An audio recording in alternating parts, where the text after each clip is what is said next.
제목을 같이 한번 읽습니다. 시작. 배우고 확실한 일에 거하십시오. 아멘. 배우고 확신한 일에 거하십시오라는 제목으로 말씀 정하도록 하겠습니다. 오늘 4월 둘째 주일 예배에 동참하신 모든 우리 가족들, 지체들을 축복합니다. 축하하고 축복할 우리 형제가 있는데, 우리 배재영 집사님 큰아들이 오늘 처음 예배 드리게 됐습니다. 우리 안중현 형제, 우리 박수로 축복합시다. 네, 아이고, 감사해요. 지난 주 중에 여러분 선거 잘 하셨죠? 네, 국회의원 선거가 있었습니다. 정치인들을 위해서 여러분 기도하셔야 되는데, 정치인들이 정말 이 자기의 영달이 아닌 정말 나라와 민족을 위해서 헌신하는 일꾼 되도록 여러분 틈틈이 생각날 때마다 기도해 주셔야 됩니다. 특별히 그 안에 크리스찬들이 있을 거예요. 국회의원 가운데 그분들은 정말 하나님을 두려워하는 마음으로 정치하도록 여러분 틈틈이 생각날 때마다 중보해 주시기를 주님의 이름으로 부탁을 드립니다. 올 한해 우리의 비전은 세상이 칭송하는 교회가 되는 것입니다. 우리가 세상의 칭송을 받아야 되는 이유는 우리가 전하는 복음 때문이라고 했죠. 우리가 복음대로 살아서 복음으로 변화된 삶을 살아갈 때만이 세상은 우리가 전하는 복음에 귀를 기울이게 될 것입니다. 반면에 말로는 복음을 전하는데 복음대로 살지 않는다면, 즉 우리의 삶이 복음과 다르다면 오히려 세상은 우리를 조롱하게 될 거예요.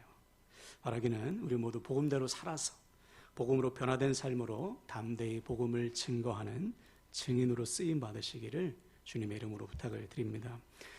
자, 그럼 어떻게 해야 될까요? 어떻게 할 때 우리는 복음대로 살 수 있고 세상이 칭송하는 교회가 될 수 있을까? 오늘은 그 첫 번째 실천 사항인 가르침대로 사는 교회의 세 번째 시간입니다. 우리 지난 2시간에 걸쳐서 가르침대로 사는 교회의 원칙을 나눴어요. 첫 번째는 말 그대로 가르침을 받은 대로 사는 것이죠. 사도행전 2장에 보면 이 초대교회의 특징을 설명할 때 가장 처음에 나타난 특징이 뭐냐면 그들이 사도들의 가르침을 따라서 살았다, 이렇게 기록하고 있어요. 즉 성도들은 사도들이 가르치는 그대로 살았어요. 네, 사도들이 일을 가르치면 일을 행하고 일을 가르치면 일을 행했습니다. 그러니까 사도들의 가르침대로 살았더니 어떻게 됐다는 거예요? 변하더라. 왜 변하죠? 이 말씀이 하나님의 말씀이기 때문에. 하나님의 말씀은 살았기 때문에 그 말씀대로 살면 반드시 그 말씀이 말씀에 순종하는 사람을 변화시키더라. 그래서 세상이 초대교회를 칭송했다. 어떤 분은 이렇게 말해요. 아니, 저는 예수 믿어서 변화된 사람 한 명도 못 봤어요. 예수 믿어도 사람 안 변하던데요. 그렇습니까, 여러분? 변해요. 가르침대로 살지 않으니까 안 변하는 것이지, 가르침대로 살면 100% 반드시 변합니다. 여러분의 성경에서 만나는 사람들이 다 예수님 만나서 말씀으로 변화된 사람들의 이야기잖아요. 그들이 변했다면 우리도 변하지요. 말씀대로 살면 반드시 변한다. 두 번째, 어떻게 그러면 우리가 가르침대로 살 수 있을까? 우리는 씨 뿌리는 자의 비유를 통해서 그 답을 얻었어요. 첫 번째는 말씀을 들어야 됩니다. 들려야 돼요, 말씀이. 이때 기도가 필요한 거죠. 단단히 굳은 길가와 같은 마음을 깨뜨려야 됩니다. 성령께 기도함으로 이 말씀을 통해서 하나님의 말씀이 들려야 돼요. 물론 강단에서 이상한 말씀을 선하는 사람도 있겠죠. 그렇죠? 뭐라고 말하는데 안 들리는 말씀도 있을 거예요. 또 막 이상한 얘기, 정치 얘기하기, 기복 얘기나 하고 그런 말씀은 안 들리죠. 그러나 강단에서 선포되는 말씀이 하나님의 말씀이라면 우리는 들어야 돼요. 그런데 이것은 내 힘으로 들을 수 없습니다. 물론 우리가 집중할 수 있지만 때로는 집중이 안 될 때도 있잖아요. 안 들릴 때도 있죠. 이때 기도가 필요한 거예요. 그래서 주님은 들을 귀 있는 자가 들으라 그랬습니다. 여러분 오늘도 말씀이 들리시길 바랍니다. 두 번째는 뭐냐면 의심을 버려야 돼요. 어떠한 시련과 고난이 와도 이 말씀은 하나님의 말씀이다. 그래서 의심이 없을 때 어떻게 됩니까? 말씀이 뿌리가 내리는 것이죠.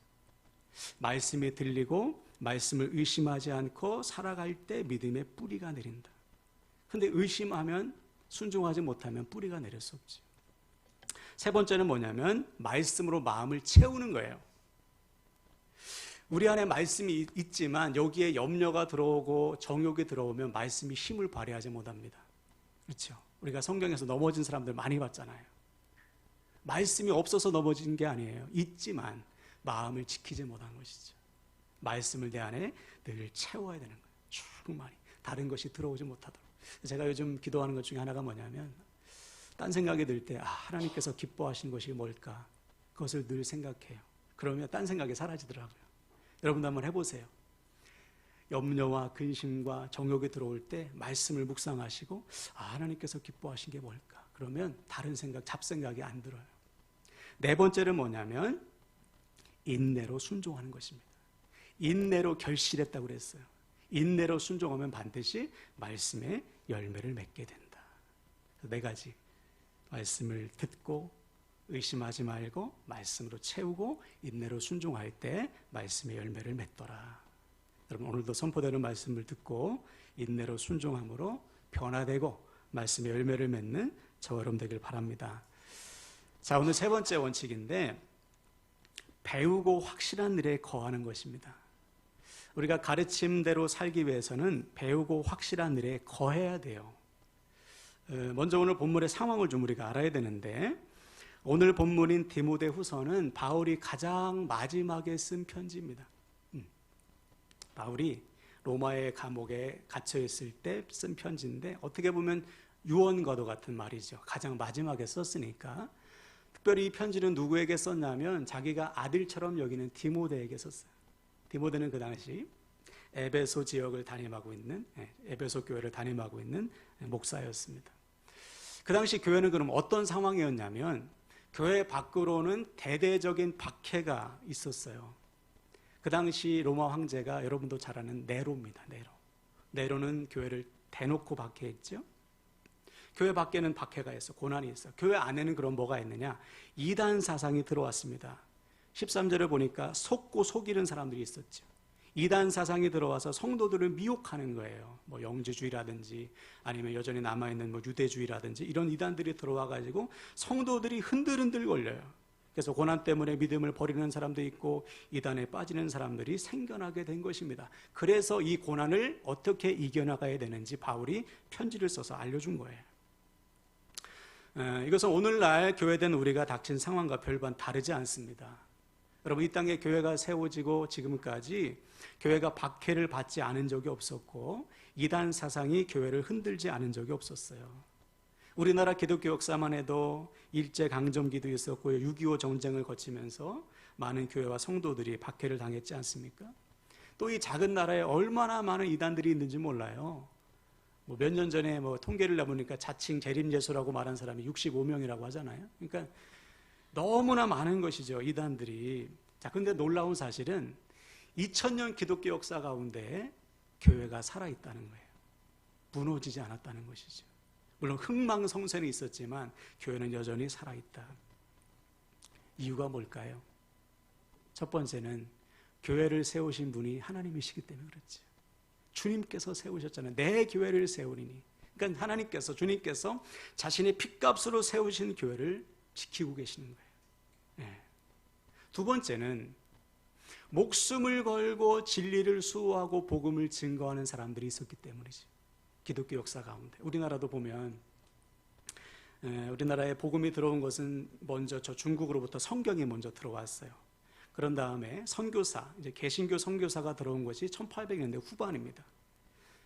여러분 생각해 보세요. 1800년대 무슨 인터넷이 있겠어요? 조선 작은 땅 누가 알겠습니까?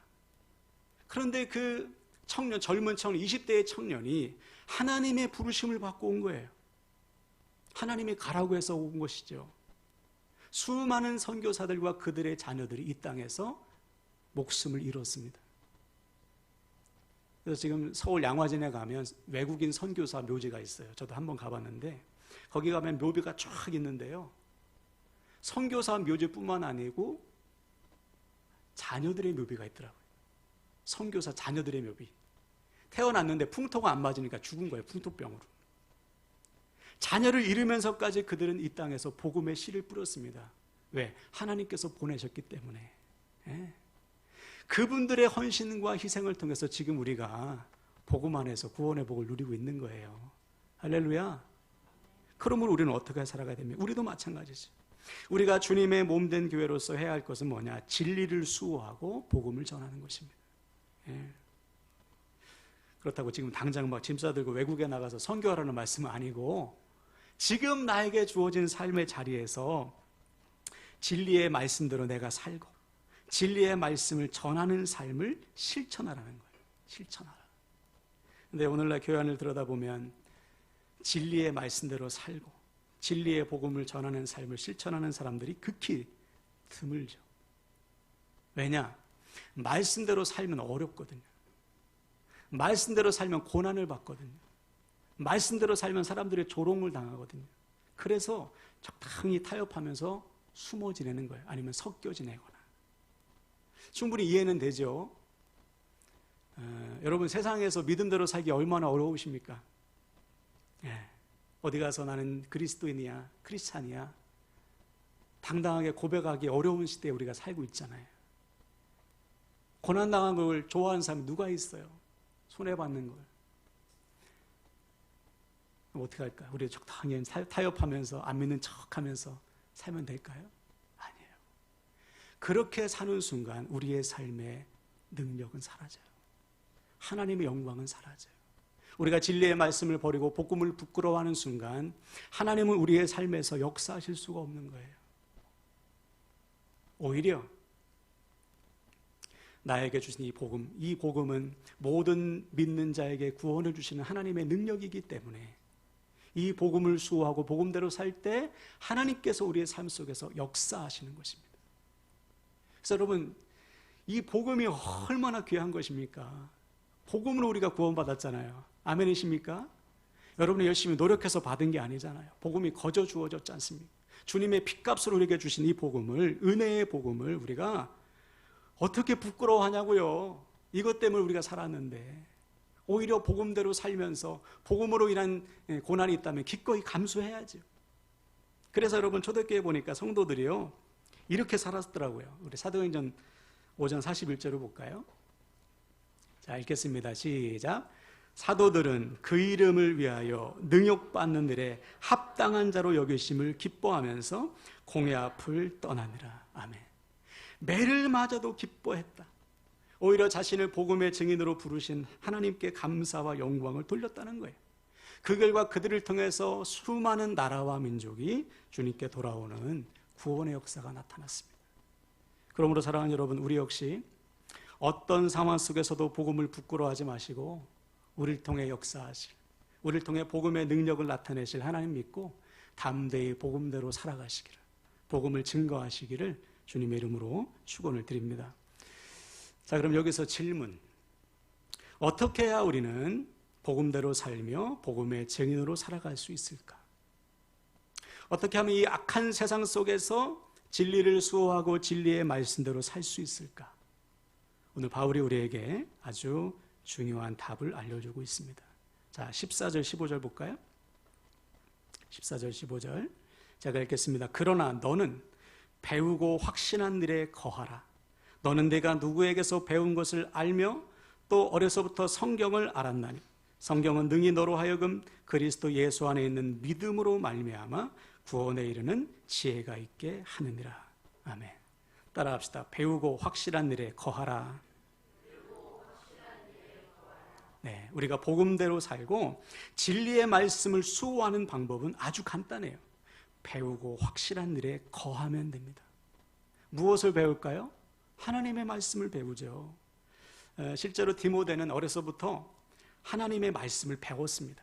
디모데에서 보면은 그에게 말씀을 가르친 사람이 그의 어머니와 외할머니예요.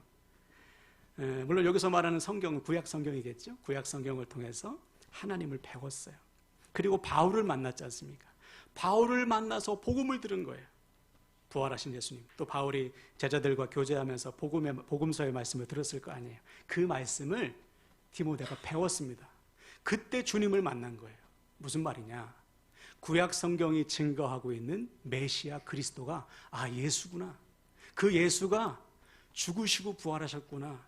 바울의 증언을 통해서 확인하게 된 거예요. 믿게 된 것이죠. 바로 그 믿음대로, 바로 그 배움대로 살라는 거예요. 교회 밖에 박해가 있고 교회 안에 이단 사상이 들어와서 교회를 흔들고 있지만 너는 배우고 확실한 대로 거하라. 여기서 거하다라는 것은 헬라어로 메노라는 단어인데 이것은 머물다, 고수하다라는 뜻입니다. 즉 네가 이미 배운 대로, 이미 믿고 있는 대로 머물러 있어라. 그대로 살아가라 이 말이에요. 이것이 예나 지금이나 교회된 우리가 이 땅에서 승리하는 삶의 비밀입니다. 내가 배운 말씀대로, 내가 믿고 있는 그대로 의심 없이 사는 거예요. 자, 여기서 우리는 아주 중요한 진리를 발견하게 되는 것이죠. 우리가 이 땅에서 복음의 증인으로 살아가는 비밀, 진리를 고수하는 길은 단순해요. 이미 배우고 확실한 대로 사는 겁니다. 우리가 이미 배운 말씀대로, 우리가 이미 믿고 있는 말씀대로 사는 거예요. 그때 우리는 반드시 진리를 경험하게 된다. 여러분이 잘 아는 갈렙, 여호수아 갈렙. 여러분 갈렙이 45년을 버텼거든요. 광야 생활, 또 가나안 정복 전쟁, 도합 45년을 버텼어요. 무엇 때문에 버텼습니까? 말씀 때문에 버틴 거예요. 이 땅은 너에게 줄 거야. 네. 갈렙이 말씀을 붙드는 이유가 무엇입니까? 그 말씀을 하신 분이 하나님이시기 때문에 그렇죠. 하나님께서 말씀하셨기 때문에 45년간을 순종한 거예요. 들은 말씀 그대로 지킨 것이죠. 그 결과 85세의 나이에 헤브론 산지, 가장 큰 거인족이 살고 있는, 아낙 자손이 살고 있는 헤브론 산지를 차지하지 않습니까? 말씀을 경험하고 말씀을 성취하잖아요. 우리도 마찬가지예요. 이 성경의 말씀이 하나님의 말씀이기 때문에 믿고 순종할 때 우리는 반드시 그 말씀을 경험하게 되고 성취하게 된다는 사실을 믿으시길 바랍니다. 네. 이 체험이 우리에게 있어야 되는 거예요. 체험이. 제가 좋아하는 목사님 중에 조정민 목사님이 계신데 같은 성씨라서 좋아하는 건 아니고 말씀이 아주 건전해서 좋아해요. 그분이 목회를 이제 시작하고 재정적인 어려움을 당하신 적이 있으시대요. 그러니까 부자였는데 이제 목회를 시작하고 나서 다 이제 버린 것이죠. 사도 바울처럼 배설물처럼 여기고 오직 하나님만 바라보고 나아가는데 어느 날 정말 너무 돈이 없는 거예요. 근데 하나님께서 그날따라 시편 23편의 말씀을 묵상하도록 감동을 주시는 거예요. 시편 23편이 어떤 말씀이죠? 여호와는 나의 목자시니 내게 부족함이 없으리로다. 아니, 부족한 건 투성인데 지금 어떻게 부족함이 없다는 고백을 해요. 그래서 하나님, 저 부족한 거 많은데 뭐 이런 말씀을 주십니까? 근데 하나님께서 계속해서 그 말씀을 고백하게 하시더래요. 그래서 울며 겨자 먹기로 계속해서 그 말씀을 고백한 거예요. 여호와는 나의 목자시니 하루 종일. 근데 어느 순간 그 말씀이 믿어지더라는 거죠. 여전히 눈앞의 상황은 부족한 것 투성이지만 하나님께서 나로 하여금 부족함이 없게 하시겠다. 이 말씀이 믿어지더래요. 그 순간 모든 묶인 것에서 풀려나는 자유함을 누리게 됐다는 것이죠. 우리도 마찬가지예요. 하나님의 말씀이 들어오면 우리는 자유하게 됩니다. 네. 하나님의 말씀이 들어오면 우리는 모든 죄와 허물과 묶인 것에서 풀려나는 자유함을 누리게 돼요. 우리 주님도 똑같은 말씀을 하셨습니다. 우리 요한복음 8장 31절 32절을 볼까요? 읽겠습니다. 시작. 너희가 내 말에 거하면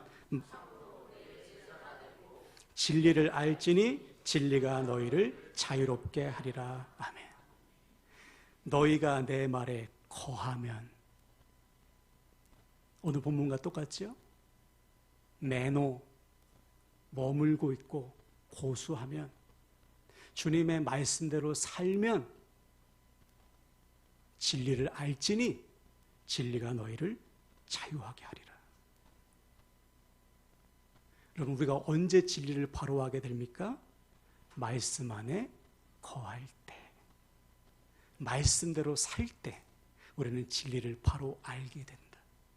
여기서 알다라는 것도 헬라어로 기노스코라는 단어인데, 기노스코, 이것은 무슨 뜻이냐면 성경의 말씀을 머리로 알고 이해하는 것을 넘어서 경험적으로 체득하다라는 뜻입니다.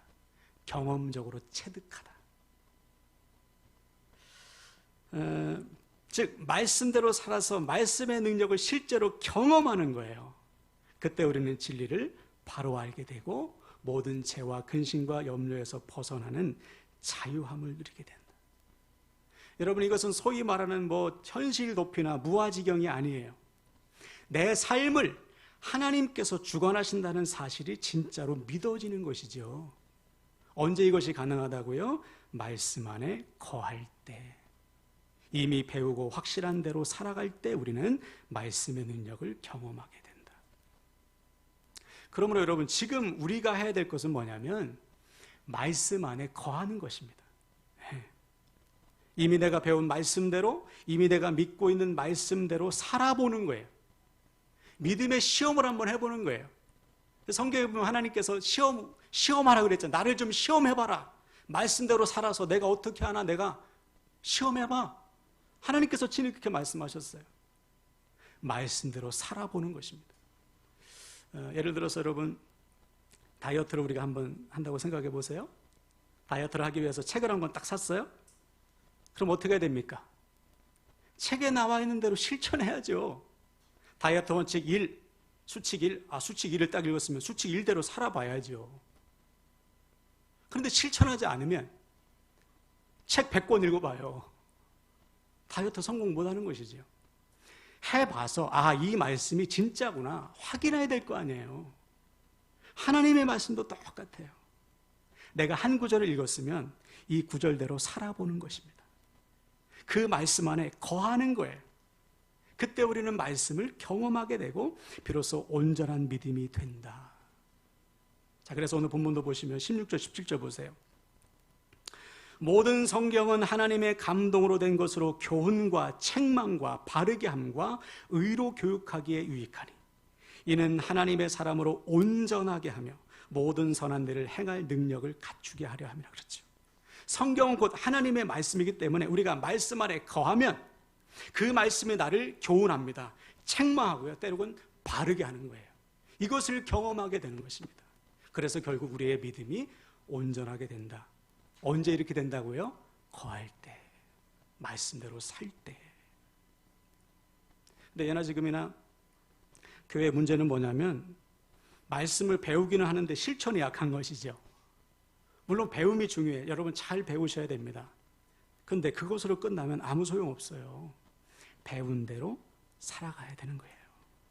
그래서 우리 주님도 제자들에게 마지막 그 지상 명령을 주시면서 이렇게 말씀했거든요. 마태복음 28장 20절.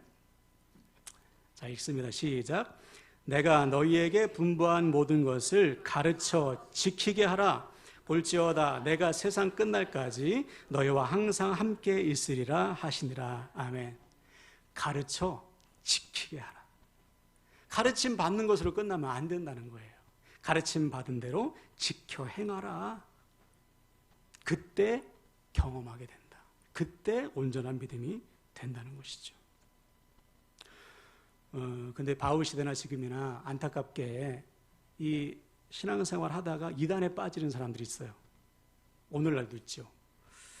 근데 그분들의 특징을 보면 이미 받은 말씀이 아니고 색다른 말씀 찾다가 이단에 빠지더라고요. 야, 좀 다르네. 야, 직통계시를 받았대. 저분은. 야, 말씀을 좀 다르게 해석해. 신선한데? 하면서 빠지는 거예요. 물론 말씀의 기초가 없어서 그렇겠죠. 분별이 없으니까.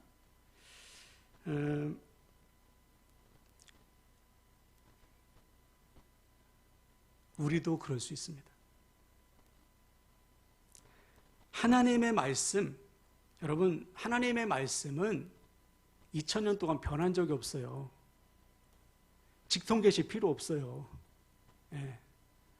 계시의 말씀은 성경이면 충분합니다. 다른 교리가 필요 없어요. 색다른 설교? 2000년 기독교 역사 가운데 색다른 설교가 뭐가 있겠어요? 다 우리 선배들이 했던 설교지. 요즘은 또 유튜브에 막 이단들이 너무 침투해가지고 그죠? 막 자극적인 제목, 뭐에 뭐 비밀, 뭐 충격, 그런 건 거르시는 게 좋아요. 여러분, 제 설교가 새롭습니까? 무지 단순한 설교예요. 네, 색다를 것이 전혀 없어요. 오히려 여러분이 정말 은혜 받기 원한다면 부흥 시대의 설교를 들으셔야 돼요. 18세기 영국의 부흥, 그죠? 요한 웨슬리, 예, 또 찰스 스펄전, 미국의 부흥, 뭐 마틴 로이드 존스, 뭐 이런 분들의 설교를 들으면 가슴이 뜨거워져요. 예. 원색적인 설교거든. 무슨 말이냐? 지금 우리에게 필요한 것은 새로운 성경이 아니에요. 새로운 설교가 아닙니다. 이미 배운 말씀, 이미 들은 말씀대로 사는 게 중요하지. 지난 주중에 어느 성도님이 그러셔요. 성도님은 출퇴근하시면서 주일 설교 말씀을 들으신대요. 아침에 출근하면서 듣고 퇴근하면서 듣고. 왜냐하면 제 설교가 짧으니까. 길면 그거 못 들죠. 길어야 30분도 안 되니까. 그럼 듣다 보면 주일날 못 들은 말씀이 들리는 거예요. 그렇잖아요. 여러분, 제가 25분 설교하는데 다 들리시는 건 아니실 거예요. 그죠? 근데 내가 못 들은 말씀이 들리고, 같은 말씀인데도 그날 주시는 메시지와 은혜가 다르다는 거예요. 그래서 그러면 그 말씀 붙들고 하루를 살아가신다는 거죠. 바로 이런 거예요, 여러분. 나에게 이미 주신 말씀, 내가 지금 믿고 있는 말씀, 나에게 주신 은혜를 붙들고 하루하루를 순종하며 살아갈 때 우리는 경험하게 된다. 그 말씀의 능력을 체험하게 된다. 그러면 그 말씀을 내가 바로 알게 되는 것이죠. 견고한 믿음이 되는 거예요. 말씀을 마무리하는데 여러분, 오늘부터 우리 모두 배우고 확실한 일에 거하시길 축복합니다. 예, 잘 배우셔야 돼요. 근데 그것으로 끝나면 안 되고 거해야 됩니다. 그래야 어떠한 고난과 유혹이 있어도 흔들리지 않는 거예요. 아, 내가 이미 배운 말씀대로, 내가 이미 믿고 있는, 내가 아멘한 말씀 그대로 순종해 보는 것입니다. 그럼 우리는 반드시 말씀의 능력을 경험하게 돼요. 그래서 올 한 해 저와 여러분의 믿음이 더욱 견고하고 온전한 믿음으로 자라게 되시기를 주님의 이름으로 간절히 축원을 드립니다. 자, 이 시간 옆 사람에게 이렇게 축복하고 말씀을 마치겠어요. 배우고 확신한 대로 살아갑시다. 살아갑시다. 아멘.